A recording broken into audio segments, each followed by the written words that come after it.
வெக்க வேணாமா உங்களுக்குலாம்? ஜெயலலிதா ஆட்சியை நடத்தணும் சொல்றதை விட கேவலம் என்ன இருக்குமோல? இதை விட ஒரு கேவலம் எதுவுமே கிடையாது. நீ மல்லாக்கப்படுத்து டெச்சுக்கு போற மாதிரி இருக்குதுலாம். இதெல்லாம் அரசியல் அறிவற்ற தனத்தினுடைய அறியாமையினுடைய கேவலமான வெளிப்பாடு. இதெல்லாம் ஒரு கியூட்டான முதலமைச்சர் எப்படி சிரிக்கிறார் பாருங்க, எப்படி சல்யூட் அடிக்கிறார் பாருங்க, எப்படி கொடி ஏற்றினார் பாருங்க, இந்த விஷயங்கள் தான் இருக்குதே தவிர மக்களுக்கு என்ன செய்யறாரு, மக்களுக்கான பிரச்சனைகளை பாக்குறாரான்ற பேச்சே வரமாட்டேங்குது. ஆமாங்க, நீங்க ஊடகங்களும் அப்படிதான் ப்ரொஜெக்ட் பண்ணா விஜய். அங்க நீங்க ஒரு சூப்பர் ஹீரோவை நீங்க முதலமைச்சர் ஆக்கிட்டீங்கன்னா வித்த காட்டினா போதும்ல, வேலை செய்யணுங்கிற அவசியம் கிடையாது. காவல்துறை முதலமைச்சர் கட்டுப்பாட்டில் தான் இருக்கு. காவல்துறை சம்பந்தமானதுக்கு யார் பதில் சொல்லணும்? முதலமைச்சர் தான் சொல்லணும். அவருக்கு டைலாக் பேப்பர் வரல, அதனால அவர் சொல்லலைங்கிறாங்க. இதுவே வெக்கக்கேடானது. நேரடியாக எந்திரிச்சு நீங்க பதில் சொல்லணும்ல. இந்த புலவர்களில் தானே தன் திறமையை நிரூபித்து பரிசு பெறுகிற புலவர்களுக்கு பதிலாக அடுத்தவனை பாட்டை குறை சொல்லுகிற புலவர்களுமா இல்லை. அந்த மாதிரி இவங்க என்ன பண்றாங்கன்னா, திமுகவை குறை சொல்லு, இல்லைன்னா அதிமுகவை குறை சொல்லு. நீ குட்கா பாஸ்கரை கூட்டிட்டு கட்சியில சேர்க்கிறவன் நீ எப்படி போதை ஒழிப்பன்னு கேட்கறான்ல மக்களே. அந்த நடவடிக்கை உங்கள்கிட்ட இல்லையே. கில்லி சரத்குமார் மேல ஒரு சந்தேக நிழல் படிந்தா கூட நீங்க என்ன செஞ்சிருக்கணும்? அவரை உடனடியாக விடுவிக்கணும்ல.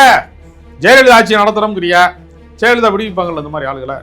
நீ ஜெயலலிதா. இப்போ கொஞ்சம் பேர் சொல்றான் டீ என்ன திரிசா நாடு உங்களுக்கு தெரியுமா அப்படின்னு.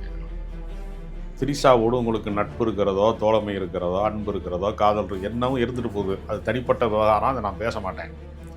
பொது நிகழ்வுகளை அவங்கள பங்கேற்க வைப்பதன் மூலமாக, ஒரு ஊடக வெளிச்சத்தை ஏற்படுத்துவதன் மூலமாக அவங்களுக்கு அரசியலில் அவங்களை என்ட்ரி பண்ணுறதுக்கு நீங்கள் ப்ரொமோஷன் பண்ணுறீங்களா?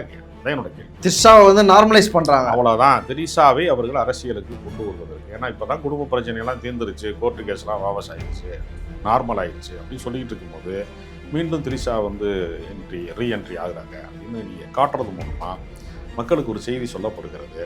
அவங்க அரசியலுக்கு வர போகிறாங்க. அறம் நாடு பார்வையாளர்களுக்கு வணக்கம். இன்று நம்ம இணைந்திருக்கும் சிறப்பு விருந்தினர் அரசியல் விமர்சகர் ராஜகம்பீரன் அவர்கள். வணக்கம் சார். வணக்கம். நம்ம பேசிகிட்டு இருக்க இந்த நேரத்தில் சட்டமன்றத்தில் காவல்துறை சட்ட ஒழுங்கு தொடர்பான கவன ஈர்ப்பு சிறப்பு தீர்மானத்தை எடுத்துகிட்டு வர்றதுக்காக எதிர்க்கட்சியினர் முயற்சிட்டு வந்துருக்காங்க சார்.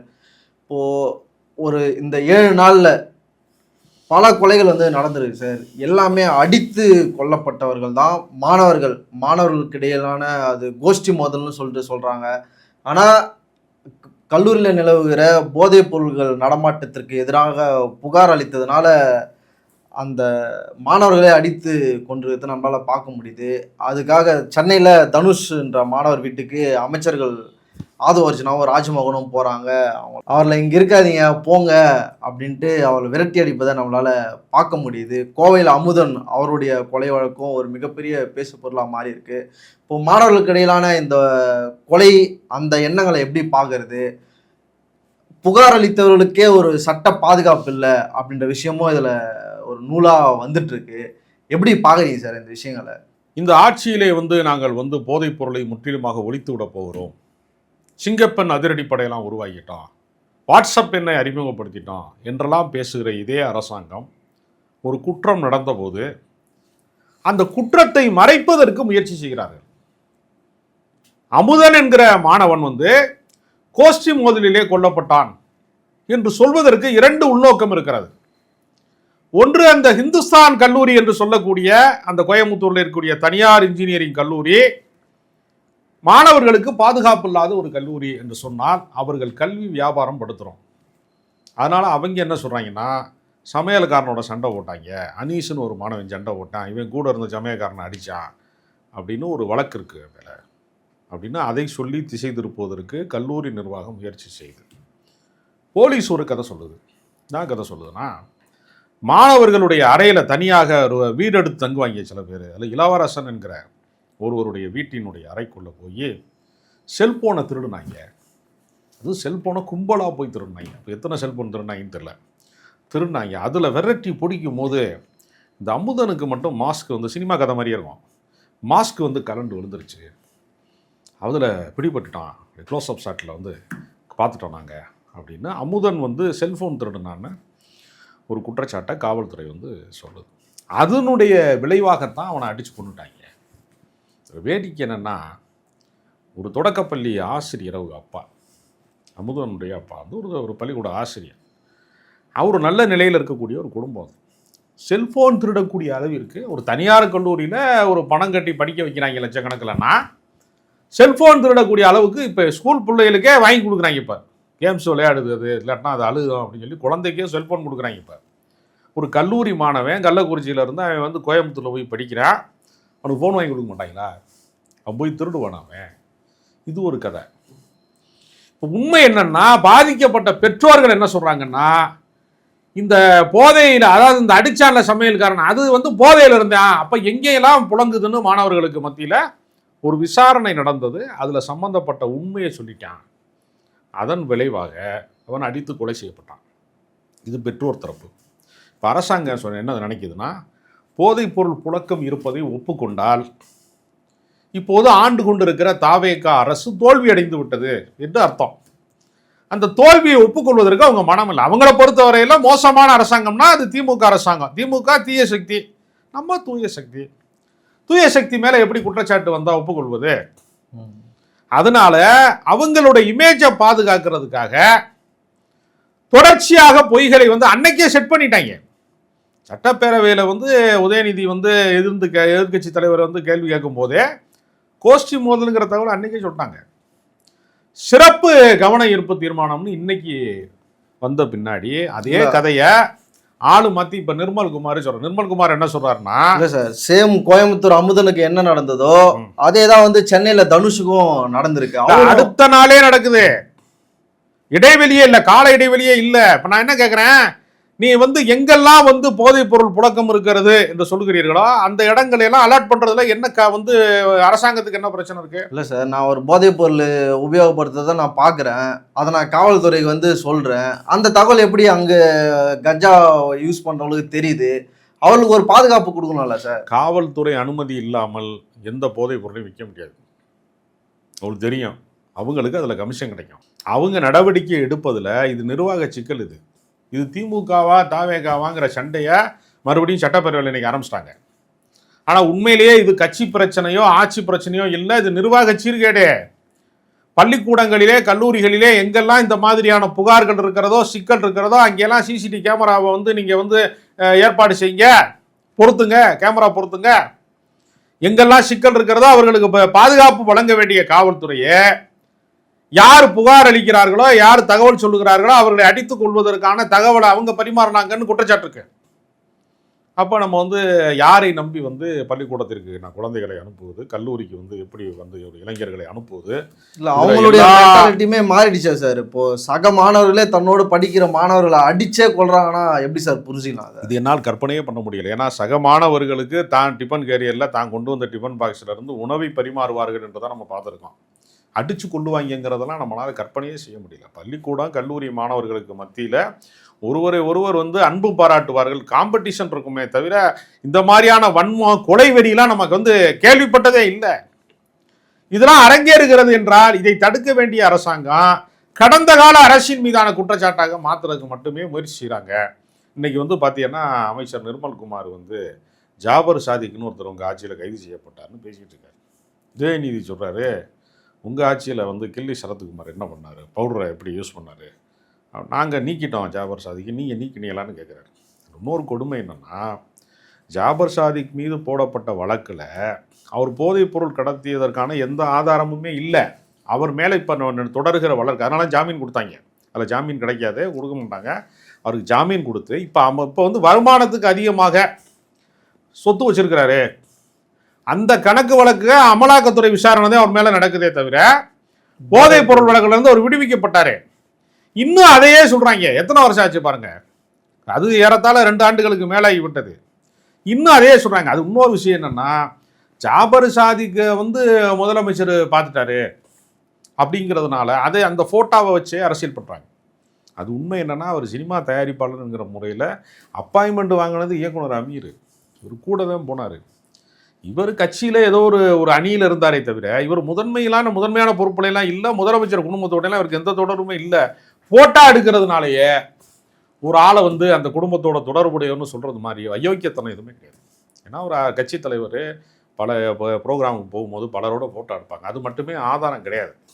அதனால் இவங்க கட்சி சண்டையாக மாற்றுறாங்களே தவிர மாணவர்களை பாதுகாப்பது சம்பந்தமான அக்கறை என்பது ஒரு இடத்துல துளி கூட இல்லை. ஒரு கியூட்டான முதலமைச்சர் எப்படி சிரிக்கிறார் பாருங்க, எப்படி சல்யூட் அடிக்கிறார் பாருங்க, எப்படி கொடி ஏற்றினார் பாருங்க, இந்த விஷயங்கள் தான் இருக்குதே தவிர மக்களுக்கு என்ன செய்யறாரு, மக்களுக்கான பிரச்சனைகளை பாக்குறாரான்ற பேச்சே வரமாட்டேங்குது. ஆமாங்க, நீங்க ஊடகங்களும் அப்படிதான் ப்ரொஜெக்ட் பண்ணுதா விஜய். அங்க நீங்க வந்து ஒரு சூப்பர் ஹீரோவை வந்து நீங்க முதலமைச்சர் ஆக்கிட்டீங்கன்னா வித்த காட்டினா போதும்ல, வேலை செய்யணுங்கிற அவசியம் கிடையாது. வேலை செய்வது ரெண்டாவது தான், வித்த காட்டினாலே போதும். காவல்துறை முதலமைச்சர் கட்டுப்பாட்டில் தான் இருக்கு. காவல்துறை சம்பந்தமானதுக்கு யார் பதில் சொல்லணும்? முதலமைச்சர் தான் சொல்லணும். அவருக்கு டைலாக் பேப்பர் வரல, அதனால அவர் சொல்லலைங்கிறாங்க. இதுவே வெக்கக்கேடானது. நேரடியாக எந்திரிச்சு நீங்கள் பதில் சொல்லணும்ல. உங்களுக்கு ரிப்போர்ட் கொடுக்குறாங்க, படிக்க தெரியுமா தெரியாதா? அவங்களுக்கு படிக்க தெரியுங்களா? அப்புறம் ஏன் பேச மாட்டேங்கிறீங்க? முதல் முறையாக சட்டமன்றத்து வந்திருக்கோம், அதை தெரிஞ்சுக்கிட்டு என்னங்க நீங்கள் வந்து வீட்டில் ஒத்தியை பார்த்துட்டு வாங்க, அந்த வந்து டேட்டா கொடுப்பாங்க உங்களுக்கு, போலீஸ் ரிப்போர்ட் கொடுப்பாங்க. வீட்டில் மனப்பாடம் பண்ணிட்டு வந்து ஒப்பிச்சாவது காட்டுங்க எங்களுக்கு. உங்களுக்கு ஓட்டு போட்டிருக்கோம்ல முதலமைச்சராக நாங்கள் எல்லாரும் சேர்ந்து. நாங்கள் முதலமைச்சர் ஆக்கியிருக்கோம் ஒரு பெரிய ஹீரோவை. நீங்கள் ஒரிஜினலாகவே ஹீரோ தாங்கிறத காட்டுங்க. இதுக்குமா டூப் வச்சு நீங்கள் சண்டை காட்சியில் டூப் வைப்பீங்க, ஒரிஜினலாக குதிக்க மாட்டீங்க. இதுக்கு வந்து சட்டப்பேரவையிலேயே டூப் வச்சு தான் பேசுவீங்களான்னு நான் கேட்குறேன். ஒரிஜினலாக நீங்கள் வரமாட்டீங்களா அதுக்கு? இப்போ நீ யோசிச்சு பாருங்க, பள்ளி மாணவன் தனுஷுங்கிறவன் திருவற்றியூர் எங்கே இருக்கு? ரொம்ப தூரத்தில் இருக்கா? கன்னியாகுமரி மாவட்டத்தில் இருக்கா? திருவற்றியூர் சென்னைக்குள்ளே தானங்க இருக்கு. ஒரு பிரச்சனை நடந்துச்சுன்னா உடனடியாக போக வேண்டியதானே அமைச்சர்களே? இல்லை போனால் அங்கேருந்து அமுச்சு விட்றாங்களே சார், ஏன் வந்தீங்க அப்படின்ட்டு. நீங்கள் உரிய நேரத்துக்கு போகலேருந்து அந்த திருப்பி அனுப்பியிருக்காங்க. அந்த பள்ளி மாணவன் வந்து படுகொலை செய்யப்பட்டு போஸ்ட்மார்ட்டம் ஆகி அவங்க பாடி வச்சு அவங்க அழுது கண்ணீர் விட்டு அதை அடக்கம் பண்ணுற வரைக்கும் நீங்கள் வரலை.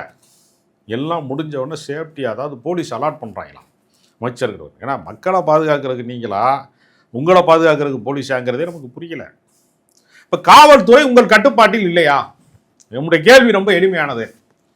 காவல்துறையை கட்டுப்பாட்டில் வைத்திருப்பதற்கு தாவேக அரசு தவறிவிட்டது, ஒப்புக்கொள்கிறீர்களா?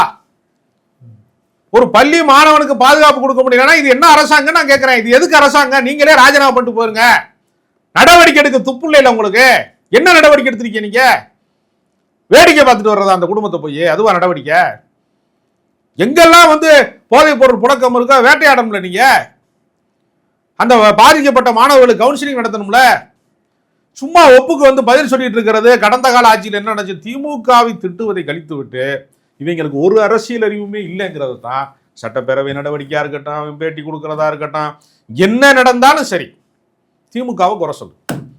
ஏன்னா எனக்கு தகுதி இல்லை. இந்த புலவர்களில் வந்து தானே தன் திறமையை நிரூபித்து பரிசு பெறுகிற புலவர்களுக்கு பதிலாக அடுத்தவனை பாட்டை குறை சொல்லுகிற புலவர்களும் இல்லை. அந்த மாதிரி இவங்க என்ன பண்ணுறாங்கன்னா திமுகவை குறை சொல்லு, இல்லைன்னா அதிமுகவை குறை சொல்லு. நீ குட்கா பாஸ்கரை கூட்டிகிட்டு வந்து கட்சியில் சேர்க்கிறவன் நீ எப்படி போதை ஒழிப்பன்னு கேட்குறான்ல மக்களே. அந்த நடவடிக்கை உங்கள்கிட்ட இல்லையே. கில்லி சரத்குமார் மேலே ஒரு சந்தேக நிழல் படிந்தா கூட நீங்கள் என்ன செஞ்சுருக்கணும்? அவரை உடனடியாக விடுவிக்கணும்ல. ஜெயலலிதா ஆட்சியை நடத்துகிறோம்ங்கிறியா? ஜெயலலிதா விடுவிப்பாங்கள்ல இந்த மாதிரி ஆளுகளை.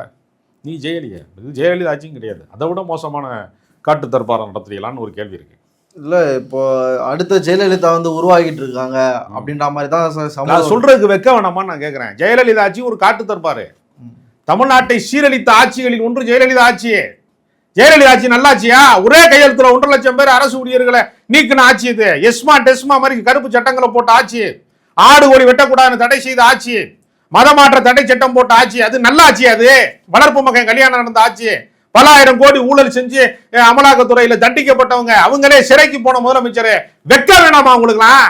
ஜெயலலிதா ஆட்சியை நடத்தணும் சொல்றதை விட கேவலம் என்னையா இருக்குமோல. ஜெயலலிதா நடத்துறது நல்லாட்சியே கிடையாதுங்க.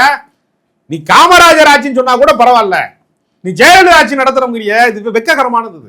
இதை விட ஒரு கேவலம் எதுவுமே கிடையாது. நீ வந்து மல்லாக்கப்படுத்தி டெச்சுக்கு போற மாதிரி இருக்குதுலாம்.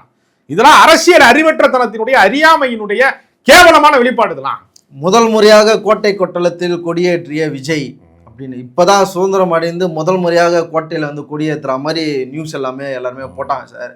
அதுல மிகவும் சுதந்திர தினத்துல விஜய் என்ன பேச போறாரு, என்ன திட்டங்களை சொல்ல போறாரு, மக்களுக்கு என்ன விஷயங்களை சொல்ல போறாருன்ற விஷயங்களை தாண்டி த்ரிஷா புடவை கலரை பார்த்தீங்களா? த்ரிஷாக்கு அப்புறம் அவங்க அப்பா ஒயிட் கலரு, சோபனா அம்மா பச்சை கலரு. பாருங்க, தேசிய கொடியோட குடும்பமே தேசிய கொடியோடு வந்திருக்கு அப்படின்ற விஷயங்களை சொல்றாங்க. சுதந்திர தினம் மறைந்து த்ரிஷா விஷயம் தான் சார் ஒரு பேசு பொருளாக மாறிட்டு இருக்கு. இது ஒரு பாசிட்டிவான விஷயமா எப்படி புரிஞ்சிடலாம் சார்? இல்லை, தமிழ்நாடுன்னு சொல்றீங்கல்ல, அதோடைய சுருக்கம் டிஎன்னு போடுறாங்கல்ல. இப்போ கொஞ்சம் பேர் சொல்றான் டிஎன்னா திரிஷா நாடு, உங்களுக்கு தெரியுமா அப்படின்னு கேட்குறான். மதுரைக்காரன் வந்து மதுரைக்காரங்க போஸ்ட் விட்றாங்க திரிஷா அரசியலுக்கு வரணும்னு. அது எப்படி தாவேகாக்காரங்களுக்கு தெரியாமல் வந்து அரசாங்கத்துக்கு தெரியாமல் உளவுத்துறைக்கு தெரியாமல் அப்படி நடக்கும்னு நினைக்கிறீங்களா? சரி, நான் என்ன கேட்குறேன், திரிஷாவோடு உங்களுக்கு நட்பு இருக்கிறதோ, தோழமை இருக்கிறதோ, அன்பு இருக்கிறதோ, காதல் என்னவும் இருந்துட்டு போகுது. அது தனிப்பட்ட விவகாரம், அதை நான் பேச மாட்டேன். பொது நிகழ்வுகளை அவங்கள பங்கேற்க வைப்பதன் மூலமாக, ஒரு ஊடக வெளிச்சத்தை ஏற்படுத்துவதன் மூலமாக, அவங்களுக்கு அரசியலில் அவங்கள என்ட்ரி பண்ணுறதுக்கு நீங்கள் ப்ரொமோஷன் பண்ணுறீங்களா இல்லையா? அதான் என்னோட கேள்வி. திரிஷாவின் வருகை என்பது திட்டமிட்டு தான் நிகழ்த்தப்படுகிறதே தவிர, நீங்கள் முதலமைச்சரோட ப்ரோக்ராமில் ஏற்கனவே எல்லாமே வந்து திட்டமிடப்பட்டது. சுதந்திர தின பேரணிக்கே ஒத்திகை உண்டு, யார் எங்கே உட்காரணுங்கிறதுக்கு புரோட்டோகால் உண்டு. யாருமே போய் உட்கார முடியாது. நீங்கள் போய் உட்கார முடியுமா? இங்கே போய் நான் உட்கார முடியுமா? அப்ப இவங்களே ப்ரொமோஷன் பண்றாங்க, திரிஷாவை வந்து நார்மலைஸ் பண்றாங்க. அவ்வளவுதான். திரிஷாவை அவர்கள் அரசியலுக்கு கொண்டு வருவதற்கு. ஏன்னா இப்பதான் குடும்ப பிரச்சனை எல்லாம் தீர்ந்துருச்சு, கோர்ட்டு கேஸ்லாம் வாபஸ் ஆயிருச்சு, நார்மல் ஆயிடுச்சு அப்படின்னு சொல்லிட்டு இருக்கும்போது மீண்டும் திரிஷா வந்து ரீஎன்ட்ரி ஆகுறாங்க அப்படின்னு நீங்கள் காட்டுறது மூலமாக மக்களுக்கு ஒரு செய்தி சொல்லப்படுகிறது. அவங்க அரசியலுக்கு வர போகிறாங்க. அதுக்கு நாங்களே வந்து என்ன செய்கிறோம்னா ப்ரொமோஷன் பண்ணுறோம். போஸ்ட் ஒட்டுனதும் நாங்கள் தான், மொதல் வரிசையில் உட்கார வச்சதும் நாங்கள் தான். அதனால் நாங்கள் அதை சிறப்பாக செய்கிறோம்னு சொல்கிறாங்க. அரங்கத்திற்கு வந்து பல தலை நிற்கிறோம். நன்றி சார்.